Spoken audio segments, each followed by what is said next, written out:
The Railway Series, Number 8. Gordon the Big Engine. Off the Rails. Gordon was resting in a siding. Beep, beep, beep. "Hello, fat face," whistled Henry. "What cheeks," spluttered Gordon. "That Henry is too big for his wheels. Fancy speaking to me like that. Me," he went on, letting off steam. "Me, who has never had an accident." "Aren't jammed whistles and burst safety valves accidents?" asked Percy innocently. "No, indeed," said Gordon huffily. "High spirits might happen to any engine. But to come off the rails, well, I ask you, is it right? Is it decent?"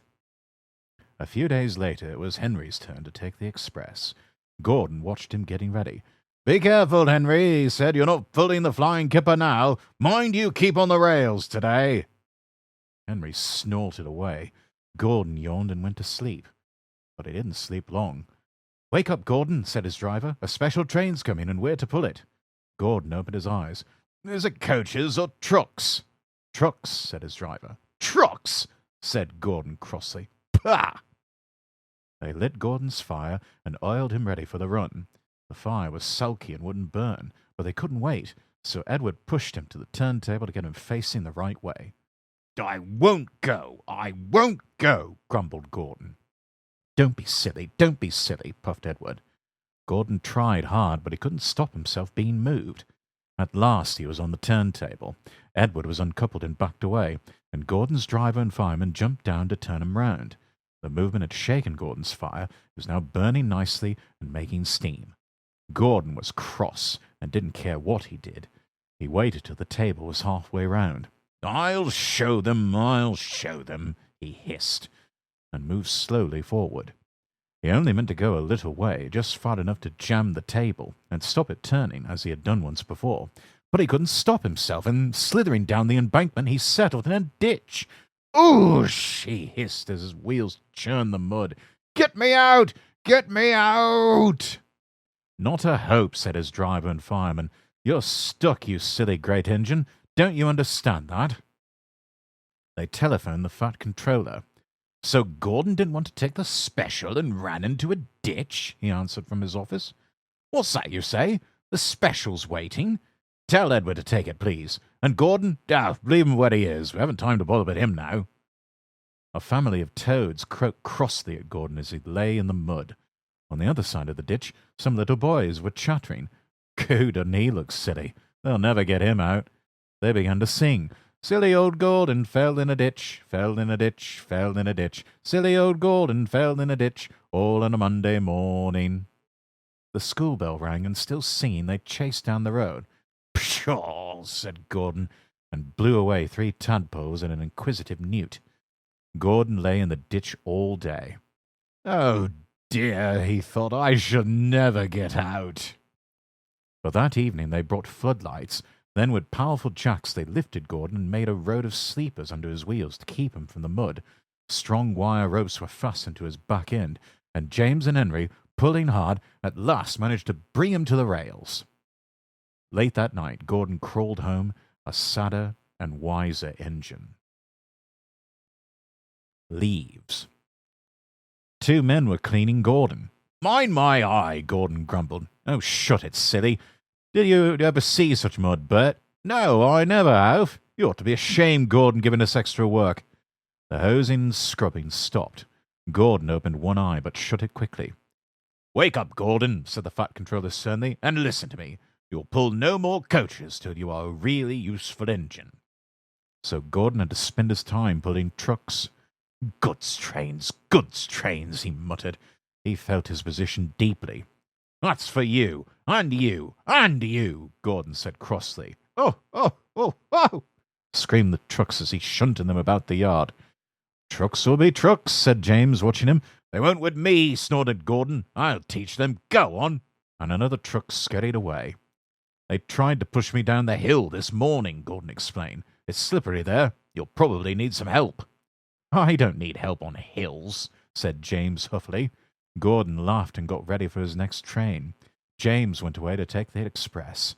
"Slippery hills, indeed. I don't need help."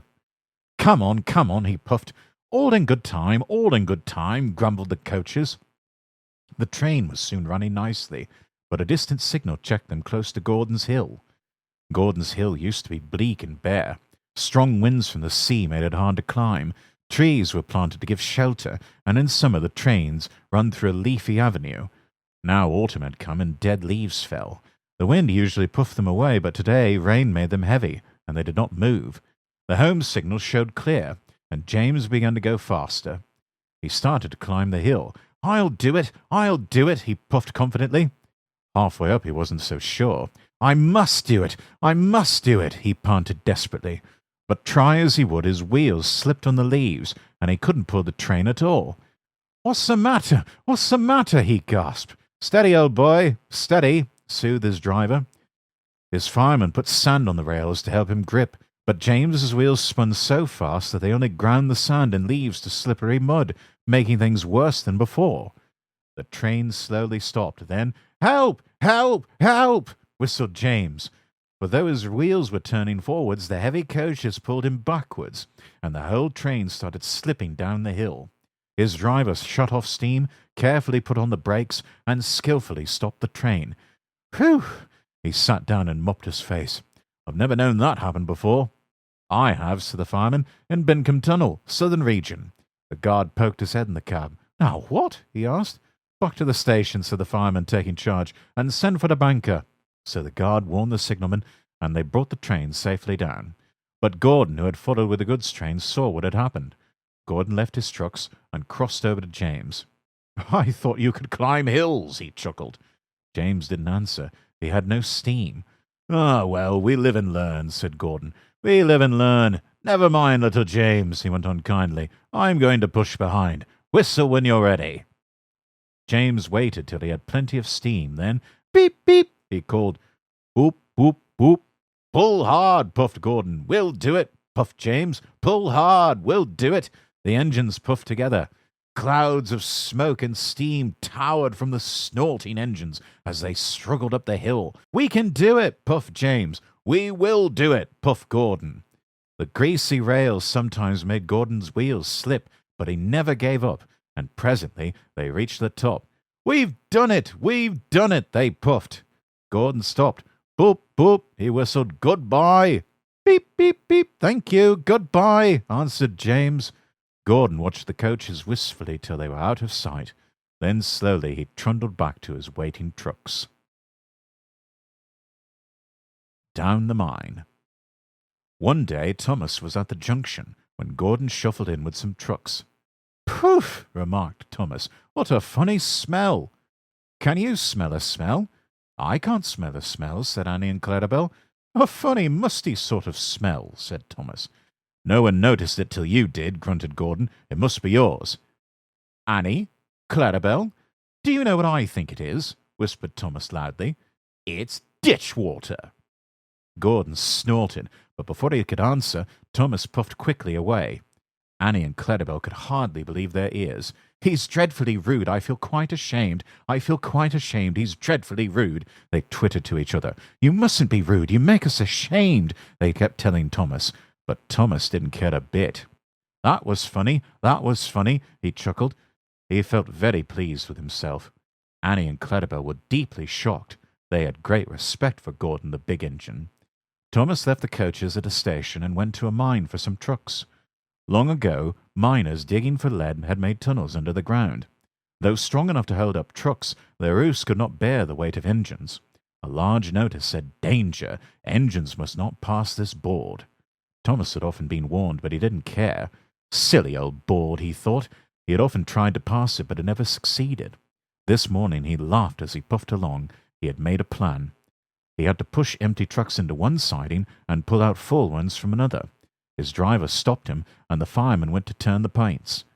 "Come on," waved the fireman, and they started. The driver leaned out of the cab to see where they were going. "Now," said Thomas to himself, and bumping the trucks fiercely, he jerked his driver off the footplate.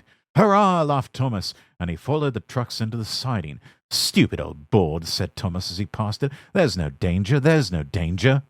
His driver, unhurt, jumped up. "Look out!" he shouted. The fireman clambered into the cab. Thomas squealed crossly as his brakes were applied. "It's quite safe," he hissed. "Come back!" yelled the driver. but before they could move, there was rumbling and the rails quivered. The fireman jumped clear.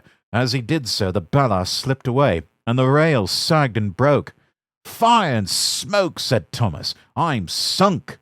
And he was. Thomas could just see out of the hole, but he couldn't move. "Oh dear," he said, "I am a silly engine." "And a very naughty one, too," said a voice behind him. "I saw you." "Please get me out, sir. I won't be naughty again." "I'm not so sure," replied the fat controller. "We can't lift you out with a crane. The ground's not firm enough."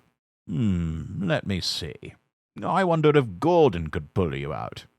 "Yes, sir," said Thomas nervously, but he didn't want to meet Gordon just yet. "Down a mine, is he?" "Oh," laughed Gordon. "What a joke, what a joke!" He chortled, puffing to the rescue. "Poop, poop, little Thomas," he whistled. "We'll have you out in a couple of puffs." Strong cables were fastened between the two engines. "Poop, poop, poop." "Are you ready?" "Heave!" called the fat controller. But they didn't pull Thomas out in 2 puffs. Gordon was panting hard and nearly purple before he had dragged Thomas out of the hold and safely past the board. "I'm sorry I was cheeky," said Thomas. "That's all right, Thomas. You made me laugh. I like that." "I'm in disgrace," Gordon went on pathetically. "I feel very low." "I'm in disgrace too," said Thomas. "Why, so you are, Thomas. We're both in disgrace. Shall we form an alliance?" "An ally, like, what was it?" "An alliance, Thomas. United we stand, together we fall," said Gordon grandly. "You help me, and I help you. How about it?" "Right you are," said Thomas. "Good. That's settled," rumbled Gordon. And buffer to buffer, the allies puffed home. Paint pots and queens. The stations on the line were being painted. The engines were surprised. "The Queen is coming," said the painters. The engines in their shed were excited and wondered who would pull the royal train. "I'm too old to pull important trains," said Edward sadly.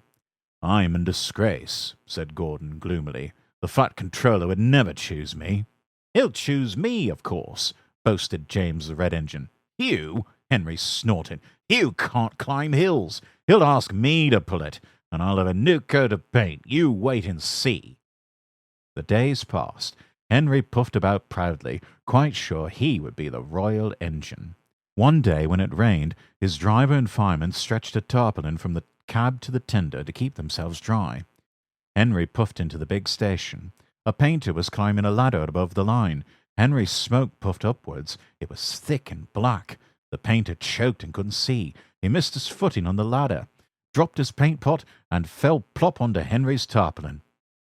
Their paint poured over Henry's boiler and trickled down each side. The paint pot perched on his dome. The painter clambered down and shook his brush at Henry.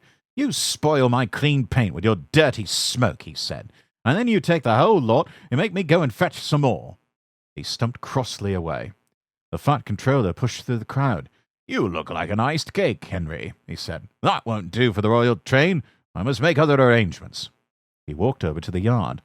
Gordon and Thomas saw him coming, and both began to speak. "Please, sir." "One at a time," smiled the fat controller. "Yes, Gordon." "May Thomas have his branch line again?" Said the fat controller. "Well, Thomas?" "Please, sir, can Gordon pull coaches now?" The fat controller pondered. You've both been quite good lately, and you deserve a treat. When the Queen comes, Edward will go in front and clear the line. Thomas will look after the coaches, and Gordon will pull the train." "Oh, sir," said the engines happily. The great day came. Percy, Toby, Henry, and James worked hard bringing people to the town. Thomas sorted all of their coaches in the yard. "Beep, beep, beep, they're coming." Edward steamed in, looking smart with flags and bright paint. 2 minutes passed. 5, 7, 10. Boop, boop. Everyone knew that whistle, and a mighty cheer went up as the Queen's train glided into the station. Gordon was spotless, and his brass shone. Like Edward, he was decorated with flags, but on his buffer beam he proudly carried the royal arms. The Queen was met by the fat controller, and before doing anything else, she thanked him for their splendid run. "Not at all, Your Majesty," he said. "Thank you." "We have read," said the Queen to the Fat Controller, "a great deal about your engines. May we see them, please?" So he led the way to where all the engines were waiting. "Beep, beep," whistled Toby and Percy. "They're coming." "Shh," hissed Henry and James. But Toby and Percy were too excited to care. The Fat Controller told the Queen their names, and she talked to each engine. Then she turned to go. Percy bubbled over. "3 cheers for the Queen," he called. "Beep, beep, beep," whistled all the engines. The Fat Controller held his ears, but the Queen, smiling, waved to the engines until she passed the gate. Next day the Queen spoke specially to Thomas, who fetched her coaches, and to Edward and Gordon, who took it away, and no engines ever felt prouder than Thomas and Edward and Gordon the Big Engine.